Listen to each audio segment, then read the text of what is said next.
नमस्कार मित्रांनो. मी doctor Pratap परभणकर FB लाईव्हच्या माध्यमातून आज आपल्यासोबत संवाद करण्यासाठी आलेलो आहे. आणि आजचा आपला विषय आहे कोविड-19च्या साथीमध्ये लोकसंख्या हा सर्वात मोठा प्रश्न आहे का भारताच्या संदर्भानं. तर याविषयी मी पुढील 15 मिनिटांमध्ये मांडणी करणार आहे. पहिल्या टप्प्यामध्ये एकंदरीत लोकसंख्या किंवा डेमोग्राफी किंवा लोकसंख्याशास्त्र काय म्हणते त्याविषयी माहिती सांगेल. दुसऱ्या टप्प्यामध्ये एकंदरीत 90च्या नंतर काय झालं भारतामध्ये, विशेषतः पब्लिक हेल्थच्या संदर्भानं त्याविषयी मांडणी करेल. आणि शेवटच्या टप्प्यामध्ये माझं जे उत्तर राहील याच्याला तर त्याच्या स्पष्टीकरणात मी 8 ते 10 त्याच्याबद्दल माहिती देणार आहे. तर सर्वप्रथम बघू की भारताची लोकसंख्या आपण बोलते वेळेस चर्चा करते वेळेस नेहमी असं म्हणत असतो की 130-135 कोटी लोकसंख्या आहे आणि त्यामुळं आपल्याला कोविडवर नियंत्रण करता येणार नाही किंवा वेळोवेळी त्याचे समर्थन लोक देत असतात किंवा की लोकसंख्या वाढला हाच आपल्या सगळ्यात मोठा आपल्यासमोरचा गंभीर प्रश्न आहे. आणि लोकसंख्या वाढल्यामुळेच आपल्याकडे म्हणजे जे काही तुटवडे व्यवस्थेमध्ये निर्माण होत आहेत ते फक्त लोकसंख्या वाढल्यामुळेच होत आहेत. तर आपण हा नेहमी एक साधारण कॉमन लेमॅनचा प्रश्न असतो बा की लोकसंख्या वाढली म्हणून हे सगळे प्रश्न उदयास आले तर लोकसंख्येमुळेच हे सगळे प्रॉब्लेम्स तयार होत आहेत. तर एकंदरीत लोकसंख्या म्हणजे काय, ते कशा पद्धतीची असते, काय असते याच्या विषयात कोणी जात नाही. आणि एक सामान्यतः असं दिसते सर्वांना की लोकसंख्या वाढली म्हणून हे सगळे प्रश्न वाढले. तर एकंदरीत लोकसंख्येच्या संदर्भानं मी थोडं सुरुवातीला एक काही वेळ मांडणी करणार आहे. आपल्याला माहीतच आहे की भारताची लोकसंख्या 135 कोटी आहे सध्या. आणि आपली जनगणना जी आहे ती प्रत्येक 10 वर्षानं होत असते. आणि या जनगणनेनुसार जी लोकसंख्या बघायला गेलं, समजा की आपण नेहमी ऐकत असतो की भारतात स्वातंत्र्य झालं तेव्हा एवढी होती, नंतर एवढी झाली, एवढी वाढत चालली, म्हणजे असं वाढत की कुठपर्यंत जाणार ही लोकसंख्या. तर मित्रांनो याचं एक सरळ याचं लोकसंख्याशास्त्र आहे, त्याला डेमोग्राफी म्हणतात. आणि या डेमोग्राफीचे एक 5 स्टेज असतात. जसं आपण ऐकलेलं आहे की कोविडच्या संदर्भामध्ये की असं पहिला first stage, second stage, third stage म्हणजे एकदम पीकवर गेलेला असतो, नंतर पुन्हा डाऊनफॉल सुरू होतो. ठीक त्याच पद्धतीनं लोकसंख्येच्या संदर्भामध्ये सुद्धा एकंदरीत अशा 5 स्टेजेस असतात. आणि त्या 5 स्टेजमध्ये जवळपास पहिल्या 3 स्टेज ज्या आहेत आपल्याला माहीत आहे की भारतामध्ये दरवर्षी 1 ते 1.5 कोटी लोक मरण पावतात. म्हणजे टोटल लोकसंख्येच्या 1.5 ते 2% लोक दरवर्षी मृत्युमुखी पडत असतात वेगवेगळ्या कारणांनी. आणि त्याचबरोबर आपला बर्थ रेट जो आहे तो खूप जास्त असतो त्याच्यामध्ये 21% आहे. आणि भारताचा मृत्यूदर सध्या 7 आहे फक्त. तर एकंदरीत हे मृत्यूदराचे आणि जन्मदर या सगळ्या संदर्भानं जर का आपण याच्या स्टेजेस पाडलेले असते तर पहिल्या स्टेजमध्ये काय असते की जन्मदरही खूप असतो आणि मृत्यूदरही खूप असतो. जसं आपण जुन्या काळामध्ये ऐकायचो खूप लेकरं जन्मायचे आणि खूप लोक मरायचे. दुसऱ्या अवस्थेमध्ये जन्मदर स्थिर असतो पण मृत्यूदर कमी असतो. तिसऱ्या अवस्थेमध्ये जन्मदर पण कमी असतो आणि मृत्यूदर पण कमी असतो. चौथ्या अवस्थेमध्ये कमी जन्मदर असतो आणि कमी मृत्यूदर असतो. आणि ही 4थी स्टेज आहे. आणि त्या 4थी स्टेजच्या नंतर पॉप्युलेशन डिक्रीज व्हायला सुरुवात होते. आणि या 4थ्या स्टेजला जे म्हणते त्याला झिरो पॉप्युलेशन ग्रोथ म्हणजे तेवढेच जन्म होणार तेवढेच मृत्यू होणार. आणि एकंदरीत सर्रास जे मागं शिल्लक उरते ते झिरो पॉप्युलेशन ग्रोथ समजले जाते. आणि कोणत्याही देशाच्या लोकसंख्येच्या नियंत्रणासाठी ही जी झिरो पॉप्युलेशन जे ग्रोथ असते हे खूप मूलभूत असते आणि बेसिक असते याच्यावर. आणि याच्यानुसार त्या देशाचा तो देश कोणता आहे, विकसित आहे, विकसनशील आहे, विकसित आहे, हे त्याच्यानुसार कॅटेगराईज होत असते त्याच्यामध्ये. आणि या 5 स्टेजमध्ये जर का बघायला गेलं समजा की कोणत्याही देशाची लोकसंख्येच्या संदर्भानं आज आपण असं बघतोय की भारत हा जगातला नंबर 2चा लोकसंख्या असणारा देश आहे. नंबर 1ला चीन आहे, नंबर 2ला भारत आहे. भारत हा जगातला 7व्या क्रमांकाचा सर्वात मोठा राष्ट्र आहे. आणि टोटल जगाच्या जवळपास 18% हे लोक भारतात राहतात. आणि आपल्या भारताकडं फक्त 2.4 जे म्हणतोय आपण त्याला 2.5% जमीन फक्त भारताकडं आहे. आणि लोकसंख्या आपल्याकडं 18% आहे जगाच्या. तर या सगळ्या याच्यानुसार या ज्या स्टेजेसनुसार जे बघायला गेलो आपण याच्यामध्ये आता की आपले भारतामध्ये पहिले जे 10 राज्य आहेत त्याच्यामध्ये जवळपास आपली 70% लोकसंख्या राहते. आणि सगळ्यात जास्त लोकसंख्या आपले कुठे आहे, ती UPमध्ये आहे. नंबर 2ला महाराष्ट्र आहे, बिहार आहे, त्यानंतर पश्चिम बंगाल आहे, त्यानंतर मध्य प्रदेश आहेत, आंध्र प्रदेश आहे. तर असे सगळे 10 राज्य आहेत. आणि एकंदरीत बऱ्याच जणाला याची लोकसंख्येच्या संदर्भानं शास्त्रीय माहिती किंवा त्याची साक्षरता नसल्या कारणानं बरेच वेळ त्याचे आपले तर्कवितर्क लावून आपण मोकळे होत असतो. पण याच्यामध्ये सर्वात महत्त्वाची जी अवस्था आहे ती झिरो पॉप्युलेशन ग्रोथ, 4थ्या नंबरची स्टेज म्हणतोय आपण. आणि एक डेव्हलप्ड कंट्रीज जे आहेत, जे विकसित राष्ट्र जे आहेत, जसं ऑस्ट्रेलिया आहे, ऑस्ट्रेलियाची 1985 ते 80 ते 85 या वर्षामध्ये झिरो पॉप्युलेशन ग्रोथ झाली. जेवढं डेव्हलप्ड कंट्री म्हणतोय आपण त्यांची झिरो पॉप्युलेशन ग्रोथ ह्या अगोदरच आलेली आहे. जसं आता चीनचं आहे, समजा चीनचं उदाहरण घ्यायचं, चीन 2030ला ते झिरो पॉप्युलेशन ग्रोथला येणार आहे. आणि भारताच्या संदर्भानं म्हणत आपण त्याच्याविषयी पुढच्या याच्यामध्ये बोलूच आपण की कसा एकंदरीत हे समज आहे याच्या संदर्भामध्ये. आणि एक सर्वात महत्त्वाचं आहे की हे डेमोक्रॅटिक लोकसंख्या कशावर अवलंबून असते किंवा कशाचे पॅरामीटर्स काय असते, मोजमापं काय असते. जसं जन्मदर असतं, मृत्यूदर, त्यानंतर लोकसंख्या किती एक्झॅक्ट फिगर किती आहे त्याची, त्यानुसार विभागानुसार ते कोणकोणत्या विभागात कसे त्याला हे झालेले आहेत, स्थलांतर किती झालेलं आहे, त्या भागाची सेक्स रेशो किती आहे, त्याची आयुष्य मर्यादा किती आहे. तर असे खूप सारे त्याचे घटक त्याच्या संदर्भात असतात लोकसंख्येच्या संदर्भामध्ये.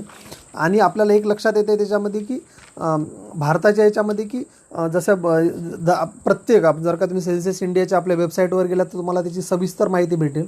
पण त्याचे विश्लेषण कसं करायचं हे तुम्हाला एक वेगळ्या पद्धतीनं मेडिकलच्या सायन्सनं बघावं लागेल त्याच्याकडं. तर हे एकंदरीत हे लोकसंख्या आहे भारताची. महाराष्ट्राची जवळपास 13 कोटी लोकसंख्या आपण गृहीत धरल्या जाते, नंबर 2ला आहे. त्याचबरोबर आपल्या भारताची 385 पर किलोमीटर अशी डेन्सिटी आहे. तर हे प्रत्येक देशामध्ये, हे प्रत्येक राज्यानुसार, विभागानुसार हे वेगवेगळं त्याच्यामध्ये डेमोग्राफी प्रत्येकाची वेगळी आहे. आणि आता आपण हे कोविडच्या संदर्भामध्ये ज्यावेळेस बघत आहोत की त्यावेळेस याचा आपल्या काय लक्षात घेते, बरेच जण एखाद्या वेळेस असा अंदाज लावतात बाकी त्या मुंबईची काय लोकसंख्या खूप जास्त आहे, तिथे लोक डेन्सिटी खूप जास्त आहे म्हणून तिथं नियंत्रण होत नाही, म्हणून तसले आजार होत असतील. तर असे खूप सारे आपल्या त्याच्यामागचे तुक्के असतात बऱ्याच जणांचे. किंवा ज्या देशामध्ये बघतो सध्या परिस्थितीमध्ये की जिथं लोकसंख्या कमी आहे त्या देशामध्ये सुद्धा आज फार मोठ्या प्रमाणावर साथीचा प्रादुर्भाव झालेला आहे किंवा त्याच्यावर नियंत्रण करणं त्यांना अवघड जात आहे. त्याउलट असे काही देश आहेत की जिथं लोकसंख्या जास्त आहे, तिथली डेन्सिटी जास्त आहे, लोकांची घनता जास्त आहे, तरी पण त्यांनी चांगल्या प्रकारे याच्यावर कोविडवर नियंत्रण मिळवलेलं आहे. तर हे असं का होतं समजा, याच्या कोविडच्या संदर्भानं आपण याचा विचार करणार आहोत. आणि हे विचार करत असताना एक लक्षात घेतलं पाहिजे की ज्या देशाच्या लोकसंख्येच्या बरेच जण भारताच्या म्हणजे विकास न होण्याच्या मागचे सुद्धा कारणं सांगतात की भारताची लोकसंख्या खूप जास्त आहे म्हणून त्याचा विकास होत नाही आहे. पण एकंदरीत ही गोष्ट आपण लक्षात घेतली पाहिजे की 1975 ते 2010 म्हणजे या 35 वर्षामध्ये भारताची लोकसंख्या दुप्पट झालेली आहे. 1975ला 60 कोटी लोकसंख्या होती आणि 2010ला ती 120 कोटी लोकसंख्या झाली. आणि सध्याच्या परिस्थितीमध्ये जरी बघायला गेलं समजा आपण, तर सगळ्यात तरुणांचं प्रमाण आपल्या जगामध्ये सर्वात जास्त भारतात आहे. जवळपास 65% तरुण म्हणजे लोक जे आहेत ते 35च्या खालचं आहे.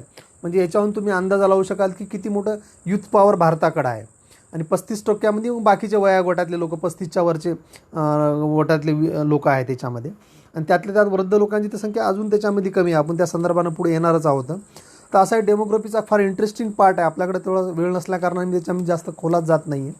पण एकंदरीत काय असं झालं आहे समजा की चीन बघतो की आपल्या 2 वर्षानंतर स्वातंत्र्य झालं आणि त्यांनी काय एवढं त्याचं गेलं, त्याच्यामध्ये सर्वात मोठा जर का कोणता वाटा असेल त्यांचा तर लोकसंख्येचा आहे. म्हणजे चीनच्या संदर्भामध्ये चीन ज्या स्टेजला गेला आहे तर त्या स्टेजमध्ये त्याचा सगळ्यात मोठा लोकसंख्येचा वाटा याच्यासाठी आहे की ते देश उभा करण्यासाठी त्या लोकांनी प्रचंड परिश्रम घेतलेले आहेत. आणि याचाच एक छोटासा हे म्हणून की तुम्ही बेअरफूट डॉक्टर, अनवाणी पायाचे डॉक्टर नावाची एक कन्सेप्ट चीनमध्ये लॉन्च झाली होती 1965 ते 1984 पर्यंत. या 19 वर्षामध्ये त्यांनी जे पब्लिक हेल्थ जे म्हणतो आपण स्ट्रक्चर एवढ्या चांगल्या पद्धतीने हे केलं की त्याचे फळ आपल्याला पुढे दिसतं याच्यामध्ये. की चायनानं जर का चायनाच्या संदर्भामध्ये बघायला गेलं तर त्यांनी 1970ला एक कन्सेप्ट त्याने केला होता की उशिरा लग्न करायचे, मुलं उशिरा होऊ द्यायचे आणि फॅमिली कुटुंब नियोजनांचे संतती प्रबंधन जे हे आहेत समजा इन्स्ट्रुमेंट आहेत ते वापरायची. ते 1970ला त्यांनी केलं होतं. 1980ला त्यांनी 1 चाइल्ड पॉलिसी आणली. म्हणजे एका दाम्पत्याला फक्त एकच अपत्य राहणार असल्या पद्धतीची पॉलिसी आणली होती. आणि हे 2013ला त्यांनी ही पॉलिसी रिलॅक्स पण केली त्यांनी की एकापेक्षा जास्त मुलं होऊ देतं, कारण ते एकंदरीत त्यांच्या डेमोग्राफीमध्ये यंग आणि हेल्थ याचा खूप प्रमाण कमी होऊ लागलं होतं. त्या देशात आपण असे काही पण देश ऐकले जावं की त्या जे 5 स्टेजेस आहेत, ज्या 5व्या स्टेजला ज्या देशातले गेले त्या देशात त्यांनी जे लोकांना मुलं होतील त्यांना प्रमोट करण्याचं सुद्धा काम केलं. बा ज्यांना अपत्य झालं म्हणजे त्यांना विशेष सोयी सवलती देऊन त्यांना जनतेला असं आवाहन करू लागले की तुम्ही मुलांना जन्माला घाला का. तर असे सुद्धा आपल्याकडे जगामध्ये असे उदाहरणं आहेत काही देशाचे. तर एकंदरीत हे असं डेमोग्राफीचा पार्ट आहे. म्हणजे ज्या त्या देशामध्ये ही जी लोकसंख्या जी आहे ती त्या त्या देशाची साधन संपत्ती आहे. म्हणजे त्याला ह्युमन रिसोर्सेस, मानवी संपदा असं म्हणतोय आपण त्यांना, आणि त्या देशाने व्यवस्थित वापर करून गेलेला आहे. आता आपण दुसऱ्या टप्प्यामध्ये येऊ की 1990च्या नंतर विशेषतः खाजगीकरण, जागतिकीकरण आणि उदारीकरण याच्या जी पॉलिसी सुरू झाल्या त्याच्यानंतर याचं काय झालं, म्हणजे ह्युमन डेव्हलपमेंट रेशो जे म्हणतोय त्याला, किंवा याचं एकंदरीत काय झालं याविषयी मी थोडीशी मांडणी करणार आहे.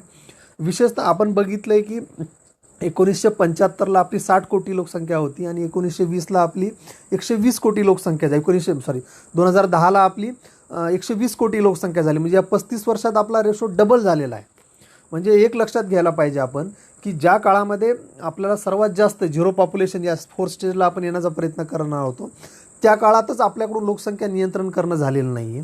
त्याचे खूप सारे कारण आहेत आणि त्याच्यामध्ये विशेष कारण मला जे वाटतं याच्यामधलं की 1990च्या नंतर जे खाजगीकरण, जागतिकीकरण आणि उदारीकरणाचे जे भूमिका पॉलिसीज सरकारनं आणल्या आहे त्याच्यामध्ये काय झालं आहे की त्याच्यामध्ये शिक्षण आणि आरोग्य या 2 गोष्टींना त्यांनी कमोडिटीचं स्वरूप आणलं. कमोडिटी म्हणजे वस्तूचं स्वरूप आणलं आहे. आणि वस्तूचं स्वरूप आणल्यानंतर जे वस्तूचे जे नियम लागतात किंवा त्याच्यामध्ये जे भांडवल लागते, त्याच्यामध्ये जी गुंतवणूक लागते, हे मोठमोठ्या कंपन्या करू लागल्या. आणि या कंपन्या करू लागल्यामुळे काय झालं की जे आरोग्य खातं जे होतं किंवा आरोग्याकडे किंवा शिक्षणाकडे जेवढं लक्ष द्यायला पाहिजे होतं ते दिल्या गेलेलं नाही. आज आपल्याला केरळसारखं राज्य आहे आणि बऱ्याच जणांना आश्चर्यचकित केलं की असं कसं करू शकत आहे ते सर्व. याचा बेसच त्यांच्यामध्ये आहे की 1990च्या नंतर खाजगीकरण, जागतिकीकरण, उदारीकरण या पॉलिसी आल्या जरी असेल तरी त्यांनी तिथल्या फंडामेंटल जे गोष्टी म्हणतो, मूलभूत घटक जे म्हणतोय, शिक्षण आणि आरोग्य यांच्यावर बजेटच्या 30 ते 40% खर्च करायला सुरुवात केली. जे की बाकी राज्यामध्ये असेल, केंद्र सरकारमध्ये असेल, यांनी काय केलं आहे की ह्या म्हणजे आरोग्य व्यवस्था जे होतं आहे त्यांचं खाजगीकरण करायला सुरुवात केलं. आपल्याला सहज लक्षात येईल की 30 वर्षापूर्वी किती मेडिकल कॉलेजेस होते आणि आज किती मेडिकल कॉलेजेस आहेत. त्यातल्या त्या शासकीय किती होते त्यावेळेस आणि आज किती आहेत, खाजगी त्यावेळेस किती होते, आज किती आहे. आपल्याला सहज लक्षात येईल की त्यांनी एका व्यवस्थेचं जेवढं खाजगीकरण करता येते तेवढं खाजगीकरण करत गेले. इव्हन दो पब्लिक सेक्टरमधले जे हॉस्पिटल्स आहेत किंवा जे कम्युनिटीमधले जे प्रोग्राम्स आहेत, जसं फॅमिली कुटुंब नियोजनाचे कार्यक्रम आहेत, याचेसुद्धा त्यांनी कंपनीकरण बऱ्याच याचं ट्युबेक्टॉमीचं जे म्हणतोय किंवा स्टरलायझेशनचे जे म्हणतोय आपण, व्हेनस सेक्शनचे, तर असे बरेच सगळे जे पॅकेजेस आहेत हे प्रायव्हेट कंपन्यां लागवायला सुरुवात केली. म्हणजे या मागच्या 30 वर्षामध्ये लोकसंख्या नियंत्रणाचा जो प्राईम अजेंडा असायला पाहिजे होता किंवा आपण बघितलं की झिरो पॉप्युलेशन ग्रोथच्या संदर्भानं असायला पाहिजे होता, ते न केल्या गेल्या कारणानं आणि त्याचेसुद्धा इफेक्ट जे आहेत हे शिक्षणासोबत जुळलेले आहेत. भारतामध्ये आजही 18 वर्षाच्या खाली वयोगटातले लग्न होण्याची संख्या खूप मोठी आहे. म्हणजे अर्ली प्रेग्नन्सी जे म्हणतोय आपण त्याला, ते पण खूप मोठा इश्यू आहे. साक्षरतेचा एक खूप मोठा इश्यू आहे की त्या साक्षरतेच्या नसल्या कारणानं किंवा त्याच्यामुळं सुद्धा जे आहे की लोकसंख्याच्या नियंत्रणात येत नाही आहे. तर एकंदरीत आपल्याला हे लक्षात येत आहे की 90च्या नंतर जे पॉलिसीज झालेल्या आहेत की त्याच्यामध्ये आपण हेल्थ आणि एज्युकेशनमध्ये फार कमी इन्व्हेस्ट करायला सुरुवात केलो आहे आणि त्याचं दुर्लक्ष काय झालं त्याच्याकडं की आरोग्य खात्याकडे झालं. त्याचं जे आहे की मेडिकल शिक्षण जे म्हणतोय त्याच्याकडे झालं आणि याच्यातून हे सगळे प्रश्न उदयास आले, मला असं बऱ्याच वेळेस वाटते. आणि आपण हे पण बघितलेलं आहे की म्हणजे शिक्षण लिटरसीचं फार छान उदाहरण देता येईल आपल्याला की आपल्या भारतामध्ये म्हणजे मुस्लिमामध्ये सर्वात जास्त फर्टिलिटी रेट आहे ते 3.09 आहे. त्यानंतर हिंदूमध्ये आहे 2.65, त्यानंतर ख्रिश्चनमध्ये आहे 2.3 आहे. तर Christian community as compared to बाकी ते लिटरसी, हायर लिटरसी आहे आणि त्याचा परिणाम आपल्याला त्या लोकसंख्या म्हणजे लिटरसीची रिलिजनसोबत सुद्धा जोडता येते. लिटरसीचा जो फर्टिलिटी रेटचा जो आहे तो कास्टसोबत सुद्धा इश्यू जोडता येते. जे अप्पर कास्टचे लोक जे आहेत त्यांच्यामध्ये बर्थ रेट कमी आहे आणि जे लोअर कास्ट आहे त्याच्यामध्ये बर्थ रेट हाय आहे, फर्टिलिटी रेट हाय आहे. तर अशा पद्धतीनं आपल्या एकंदरीत किंवा दुसऱ्या याच्यामध्ये संदर्भानं असं बघता येईल की 90च्या नंतर मागच्या याच्यामध्ये शहरीकरण प्रचंड वाढलेलं आहे आणि शहरीकरणाच्या नंतर जे जुनं शहर आहे त्याच्या बाजूला नवीन शहर बसताना जे झोपडपट्ट्या जे वसल्या जात आहेत त्याची काय परिस्थिती आहे किंवा तिथं त्यांचा आरोग्याचा काय इश्यू आहे. एक वेळेस गावामध्ये किंवा ग्रामीण भागामध्ये 1000 लोकसंख्येमागं एक आशा कार्यकर्ती तरी आहे, पण शहरी भागामध्ये उषा कार्यकर्ता नुसती घोषणा केली आहे 2,500 लोकसंख्येमागं, पण ते कुठेही इम्प्लॉयमेंट झालेलं नाही. म्हणजे एक विचार करा की शहराच्या बाजूला जर का आजूबाजूला आपण बघितल्या झोपडपट्टी एरिया किंवा एखादा स्लम एरिया, तर आपल्याला सहज लक्षात येते की तिथं फर्टिलिटी रेट किती हाय होतोय तिथं. म्हणजे बेसिक आरोग्याच्या सुविधा आपण न दिल्या कारणानं लोकसंख्या वाढत आहे, न दिल्या कारणानं झिरो पॉप्युलेशन ग्रोथकडे आपण जे जायला पाहिजे होतं ते आपण जाऊ शकत नाही आहे. आणि त्यामुळं कदाचित आपली लोकसंख्या कमी जरी झाली तरी त्या पद्धतीनं कमी नाही झाली की ज्या पद्धतीनं जर का आपल्याला देशाला पुढे जायला आपल्याला मदत करणार, म्हणजे मदत होऊ शकत होती. आणि आज ज्यावेळेस कोविडची ज्यावेळेस साथ आली त्यावेळेस सगळेजण एकच सूर काढायला लागले की आपली भारताची लोकसंख्या असल्यामुळे हा प्रश्न उदयास आला. आपल्याला माहीत आहे की आपल्या भारतामध्ये 50 महानगर आहेत. या 50 महानगरापेक्षा जर का 500 उपनगर जर का वसवले असते तर आरोग्याचे प्रश्न असेच राहिले असते का? मला निश्चितच असं वाटते की असे राहिले नसते. कदाचित त्याला डिसेंट्रलायझेशन म्हणतो आपण, विकासाचे मॉडेल ते डिसेंट्रलाइज झाले असतो. ग्रामीण भागातले जे म्हणतो आपण अर्थव्यवस्था, आरोग्य व्यवस्था, शिक्षण हे सगळं उद्ध्वस्त केले गेले. त्यामुळे लोक अजून मायग्रेशन शहराकडे वाढले. तर हे अशा पद्धतीचे प्रॉब्लेम्स आपल्या इकडे झालेले आहेत आणि त्याच्यातून सगळे प्रॉब्लेम्स क्रिएट होत आहेत. आणि आजसुद्धा की ज्यावेळेस कोविडची साथ आली ही काय पहिली आणि शेवटची साथ नाही. आपण आज जरी हे लोकसंख्येचा मुद्दा जर का व्यवस्थित जर का समजून घेतला, त्याच्यावर वैज्ञानिक सायंटिफिक पद्धतीनं जर का काम केलं त्याच्यामध्ये, तर आजसुद्धा आपण त्याला नियंत्रणात आणू शकतो. आणि कोविडसारखे जर का आजार आपल्या भारतामध्ये जर का आले तर आपण त्याच्याविरुद्ध यशस्वीपणे फाईट करू शकतो. तर एकंदरीत मी थोडक्यात लोकसंख्येविषयी मांडलं. आणि माझा आजचा जो प्रश्न असा होता की एकंदरीत लोकसंख्येच्या जास्त असल्यामुळे कोविड नियंत्रणात अडचण येत आहे का? तर माझं उत्तर त्याच्यावर नाही आहे. पण जर का कोणाला जर का असं वाटत असेल की त्याचं उत्तर हो आहे तर त्यांचं स्वागतच आहे. त्यांनी त्याच्या समर्थनार्थ किंवा त्याच्या संदर्भानं मांडणी करावी. पण मला जे वाटतं बा की सध्या सगळ्यात मोठी अडचण ती का नाही आहे, तर याला घेऊन मी खालचे 8-10 माझे मुद्दे मांडतोय त्याच्यामध्ये की त्यामुळे मला असं वाटते की हा सगळ्यात मोठा इश्यू नाही आहे. जसं की शासन किंवा प्रशासन यांचे पब्लिक हेल्थकडे जे मी अगोदर सांगितलं जेवढं लक्ष द्यायला पाहिजे होतं तेवढं त्यांनी लक्ष दिलं आहे का? त्यांनी लक्ष दिलेलं नाही आहे. धारावीसारखी वस्ती आज बघतोय आपण किती भयावह परिस्थिती आहे तिथं लोकांची राहण्यापासून तर बाकीच्या सगळ्या गोष्टीसारखी. दुसरा मुद्दा मला वाटतं की साक्षरतेचा अभाव. आणि साक्षरतेमध्ये जे लोक साक्षर आहेत त्याच्यामध्ये आरोग्य साक्षरतेचा अभाव हा प्रचंड आहे. म्हणजे तुम्ही असंच गृहीत धरू नका की ज्याला लिहिता वाचता येते म्हणजे ते आरोग्य साक्षर जे आहे त्याला हेल्थ लिटरसी असं म्हणतात. म्हणजे तो एज्युकेटेड जरी असाल तर हेल्थ लिटरेट असाल अशातला प्रकार नाही आहे. मी तुम्हाला उदाहरणार्थ एखादं चांगलं उदाहरण डॉक्टरचं उदाहरण देतो. जर का एखादा डॉक्टर असेल आणि तुम्ही असं गृहीत धरत असाल की तो हेल्थ लिटरेट आहे किंवा आरोग्य साक्षर आहे तर हा चुकीचा कन्सेप्ट आहे तुमचा. त्याचं उदाहरण असंही देऊ शकतो बऱ्याच वेळेस की बरेच डॉक्टर लोक बघतो की पूर्वग्रह जाती पूर्वग्रह धर्माविषयी दूषिततेनं वागतात. म्हणजे हा सुद्धा एक हेल्थ लिटरसीचाच पार्ट आहे. एखाद्या धर्माविषयी जातीविषयी पूर्वग्रह दशेतून एखादा जर का डॉक्टर किंवा आरोग्य कर्मचारी वाटत असेल तर याचा अर्थ स्पष्ट आहे त्याच्यामध्ये की आरोग्य साक्षरता नाही आहे. तर हे आरोग्य साक्षरतेचा इश्यू आहे आणि त्याच्यावर व्यापक प्रमाणावर काम करायला पाहिजे. आणि आरोग्य साक्षरता नसेल तर तुम्ही छोट्यातला छोटा जरी आजार जरी असेल तरी आपण व्यवस्थित ते मॅनेज करू शकणार नाही आहे. नंबर 3ला मला असं वाटते की एकंदरीत तुम्ही ह्युमन रिसोर्सेस म्हणता ना यांना, मानवी संपद लोकसंख्येला जे आहे, एखाद्या देशाकडे एवढी लोकसंख्या आहे त्याचा अर्थ त्याच्याकडे एवढे चांगलं संसाधन आहे तर त्याचा वापर कुठं होतोय? म्हणजे आज आता आपण बघितलं आहे की जवळपास 65% लोकसंख्या 35च्या वयोगटाच्या खालची आहे. पण त्यांचा वापर कुठं होतोय? जाती धर्माच्या लढवण्यामध्ये, दुसऱ्या कोणत्या चुकीच्या याच्यामध्ये. म्हणजे याचा अर्थ आहे की त्याचं व्यवस्थित प्लॅनिंग केल्या गेलेलं नाही आहे. त्यामुळे त्याला ह्युमन रिसोर्स म्हणूनच लोकसंख्येला बघितलं पाहिजे. तो 20 वर्षाचा तरुण असो किंवा 60 वर्षाचा म्हातारा असो किंवा 80 वर्षाचा असो की ते रिसोर्स आहे आपलं, ते ते एक फार मोठी संपदा आहे. आपण त्याच्याकडे बघितलं पाहिजे, जो की शासन आणि प्रशासनाचा हा अप्रोच नाही आहे. नंबर 4ला WHO निकषानुसार प्रत्येक देशानं आपल्या म्हणजे जेवढे हॉस्पिटल्स, डॉक्टर, नर्स जेवढे असायला पाहिजे लोकसंख्येच्या प्रमाणामध्ये तेवढे आपल्याकडे आहेत का? तर आपल्याकडे तेवढं प्रमाण नाही. डॉक्टरचं प्रचंड शॉर्टेज आहे, नर्सिंग स्टाफचं शॉर्टेज आहे, हॉस्पिटल टू पॉप्युलेशन लोकसंख्येच्या प्रत्येक लोकसंख्येमध्ये किती बेड असायला पाहिजे त्याचं पण प्रमाण कमी आहे. म्हणजे आपण WHO निकषानुसार मागच्या 30 वर्षामध्ये आपण कुठेही काम करत नाही आहे. त्यानंतर WHO निकषानुसार म्हणतात असे की जो 5 ते 6% GDPचा खर्च करायला पाहिजे केंद्र सरकारनं आरोग्यावर, जो आपल्या भारतामध्ये 1.7 आहे. म्हणजे 2%च्या आसपास खर्च आहे. म्हणजे अगोदरपासून म्हणजे BJP नाही, काँग्रेस किंवा अगोदरच्या काळापासून सुद्धा आरोग्यावर खर्च नाही. एवढा कमी खर्च आहे GDPचा. आणि त्या एवढ्या कमी खर्चामध्ये जर का एवढी मूलभूत गोष्टी आपण हे करत असो आणि त्याला लोकसंख्या जबाबदार आहे जर का म्हणत असो, कारण आपण एवढाच 6% जर का खर्च केला असता आरोग्यावर तर नक्कीच लोकसंख्या आपण जे 4th स्टेज म्हणतोय झिरो पॉप्युलेशन ग्रोथ त्या स्टेजला भारताची आली असती. नंबर 6ला की जे इन्शुरन्स आणि विमा कंपन्या ज्या आहेत हे शासकीय याच्यामध्ये शासकीय यंत्रणेमार्फत मागून त्याचं खाजगीकरण केलं जात आहे आणि त्याचं खापर कुठं फोडलं जात आहे की लोकसंख्येवर, की लोकसंख्या वाढल्यामुळे आम्ही तेवढं हेल्थ फॅसिलिटीज प्रोव्हाइड करू शकत नाही आहे म्हणून आम्ही इन्शुरन्स कंपन्या काढल्या किंवा ते सारखं खाजगी इन्शुरन्स कंपन्या आहेत. जसं आपलं MPGYचं बघतोय आपण, प्रायव्हेट हॉस्पिटलमध्ये ट्रीटमेंट करतायत, पैसे कोण सरकार देते, किंवा आयुष्यमान भारतच्या याच्यामध्ये आता जे 5 लाखापर्यंतची ट्रीटमेंट भेटणार आहे ते प्रायव्हेट याच्या थ्रूच होणार आहे. तर अशा पद्धतीनं सरकार एका व्यवस्थेचं खाजगीकरण करत आहे आणि त्याला जबाबदार ते लोकसंख्येला ठरवत आहेत. ते मला चुकीचं वाटते. त्यानंतर मला यानंतर असं आहे की WHO आणि कोविडच्या आजाराच्या संदर्भामध्ये, कोविडसारख्या आजाराच्या संदर्भामध्ये 2007ला आणि 2010ला एक सविस्तर गाईडलाईन दिल्यात की इन्फ्लुएन्झा व्हायरसच्या बाबतीमध्ये काय केलं पाहिजे, काय नाही केलं पाहिजे.